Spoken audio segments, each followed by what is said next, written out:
नमस्कार मंडळी. आज एक पारंपरिक रेसिपी पाहणार आहोत जी मी माझ्या सासूबाईंकडून शिकलेली आहे आणि आंब्याच्या सीझन मध्ये ही रेसिपी आवर्जून केली जाते आमच्याकडे. 1 वाटी ज्वारीचं पीठ घ्यायचं आहे. कढईमध्ये 2 चमचे तूप गरम करायचं आहे आणि 1 वाटी ज्वारीच्या पिठाला साधारण दीड वाटी पाणी लागतं.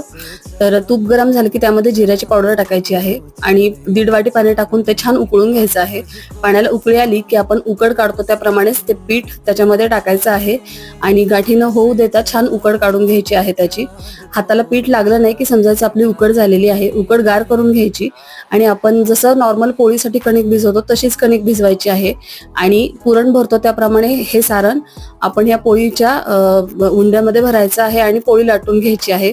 छान दोन्ही बाजूंनी तूप टाकून खरपूस भाजायची आणि आंब्याच्या रसासोबत छान एन्जॉय करायची. रेसिपी आवडली तर लाईक शेअर कमेंट करून सांगा आणि हो, चॅनल सबस्क्राईब नक्की करा.